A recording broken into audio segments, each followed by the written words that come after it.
Hello everyone, welcome to Ultimate Diecast. My name's Tyrone, and today we have a continuation of the Del Prado series in 143. These were released in 1999. There were 70 in 143 scale of the world's most influential cars. Today we'll cover 10 of them from 51 through to 60, starting with this, the BMW M5. And as always, as it's mutated into, I'll read you who owned that car when it was new, as written by the almost awake Tyrone. I put one of these cards next to my bed with the car, and the idea was, on my waking thought, I would scribble down who may have owned this car when it was new. Should we get on with it? According to Car and Driver, a 1987 magazine, the M5 was outrageously expensive. It was a foot-to-the-floor, no-compromise screamer, in their words, the ultimate in speed and refinement, and they said the few who can afford it are going to have a ball. And who do I think? Michael Douglas. Not quite. In The Game, the movie called The Game, what would that have been, 1995 maybe? 96? Michael Douglas had a 7 Series of this shape. So, fair enough. Michael Douglas may well indeed have owned this brand new. As we see it whiz around on the turntable. And as the rain comes down, good to hear. We haven't had rain for about 3 months, so finally it has arrived. This had a 6-speed manual. I think if I was inclined to buy something like this, it would have to be an automatic. So I suppose I wouldn't be going for the M series, would I? Inline 6 cylinder, 3.8 litre engine, self-supporting chassis, rear-wheel drive, top speed 250 clicks. It's probably speed limited to that, isn't it? Real autobahn machine, and 0 to 100 in 5.9 seconds. So quite the stunner back in the day for those who could afford it. Next one is number 52. Lovely colour. So subtle, isn't it? Such a heavy machine.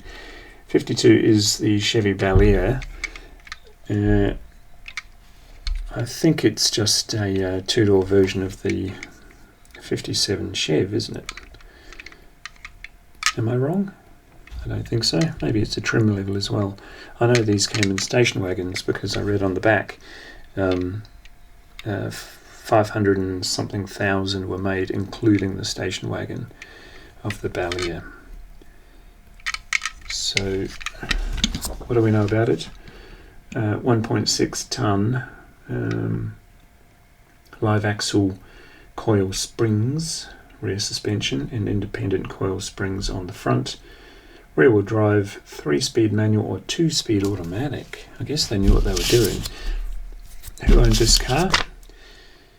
The runner-up Elvis. That would be Elvis Costello, wouldn't it? If the real Elvis, step forward please, had a Cadillac all through his life, I suppose Elvis Costello could be seen in one of these. Quite a fan of Elvis Costello, though I never bought any of his records. He's one of those ones who was always there on the radio, wasn't he, Elvis Costello?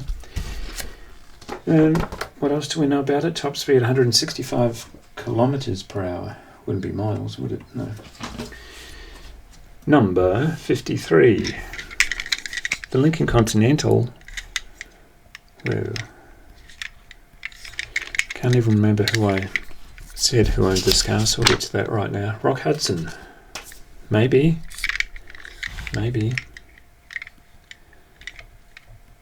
Yeah, you could see Rock Hudson in that. Wonder if you know who he is. If you're old enough, you would. Front-located V12 engine in this baby. Well, only 1,250 were made in 1941. Top speed was 140 k's an hour. 0 to 100 not known. I suppose it's fairly irrelevant given the style of the car. You want to drive slow so everybody can see you. That's nice. That was number 53. Number 54 is probably one of my favourites of this entire collection. The Land Rover Defender. Who owned this? I already know. The Queen. Not Queen, the Queen. Every time she goes to Balmoral, she puts a headscarf on and jumps behind the wheel of a dark green one of these, obviously in mint condition. She splashes it through a muddy river and chases some deer with it, has a picnic out the back of it, and gives it back to the servants for a good old wash, I'm sure. Big fan of this old vehicle. Total production, still in production. Well, it was in whenever, but I suppose they're still making Defenders of some shape, aren't they? Engine came with an inline 4 or a V8, petrol or turbo diesel. The biggie was a 3.5 litre, and permanent 4-wheel drive, no mucking around. A bit slow, anything between 12 and 17 seconds, up to 100 k's an hour, and up to 1.9 tonne. Really meant for business, isn't it? That's nice. I like that one.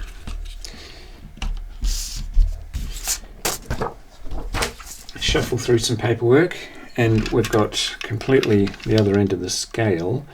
And number 55 of the 70 in the Del Prado range is, of course, the Volkswagen Beetle. They're calling it the new Beetle, not anymore. 8 to 12 seconds, up to 100 clicks per hour. Top speed, anything from 170 to 200 kilometers per hour. I just remembered what I think I wrote on the card. Who owned this? A kindy teacher, left-leaning. We don't get political on these shows. Yeah. What actually made me laugh was I was going to make a joke about instantly the new owner of this has to buy a sunflower, a plastic sunflower to put on the dashboard and even on the photo. While not a sunflower, sure as you can be sure, they have flowers stuck in there. Definitely a lefty. So that's who owned the Beetle. Do we know much about it? Well, we do now if we read. We unladen weight 1.2 tons, 4 meters long, blah blah blah. 2.3 litre you could get. This baby, I like this very much. Number 56, and there's reliably something silly written about this one too. It's the Renault 5 Turbo. A cashed up bogan owned this when it was new.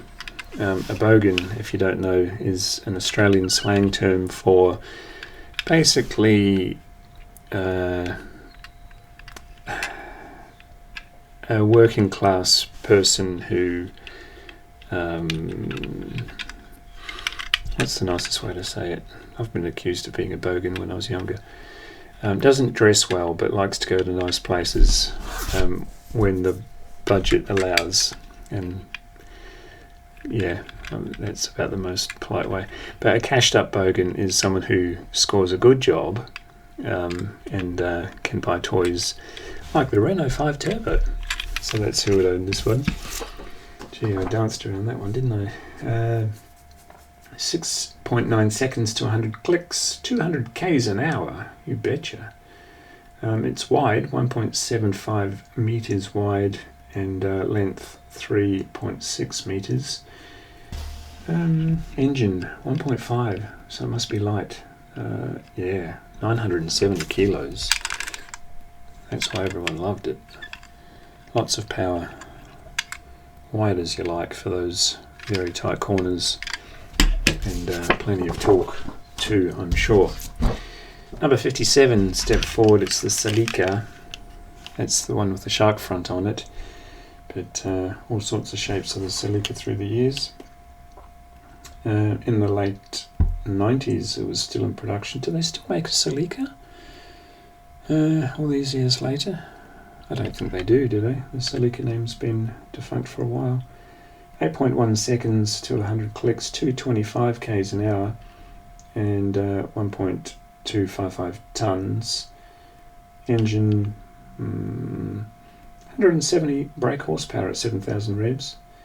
Capacity is fraction under 2 litre, front mounted 4-cylinder. And this one is the GT. Yeah, very distinctive front end, that one. Bonk him over there, he's kind of in shot. Number 58. I like this one. And who owned this? Well, I just wrote JFK because it's just the shape. I know this was nothing like the car he was in, but it's really that era, isn't it? So cool. The land yacht with no roof. So I'll get rid of that before there's a misfire. Oh, the Celica secretary owned the Celica, and JFK presumably might have owned this. Total production less than 7,000. 6.6 seconds to 100 k's an hour. That's quick. And unladen weight about 1.5 tons. Am I reading the right one? Really? I'm not sure. Seems very light. Almost, where are we? 2.7 meters long. Wow. Engine power, 366 horsepower, 6.5 litre V8. Crazy. Yeah, very JFK era vehicle. Number 59, Subaru Impreza, probably one of the most iconic Japanese cars ever. Even the colour scheme, it's just Subaru, isn't it? 6.1 seconds to 100 clicks, top speed 234 kilometers per hour, about a 2 litre front mounted flat 4, and it's a 5-speed manual, or the WRC version was a 6-speed manual. 350 brake horsepower. And who owned this? A deaf guy.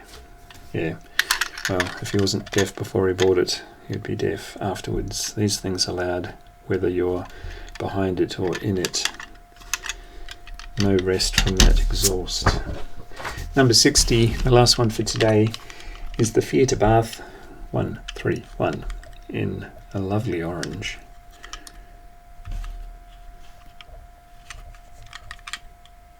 Yeah, it's got the same sort of stance, hasn't it?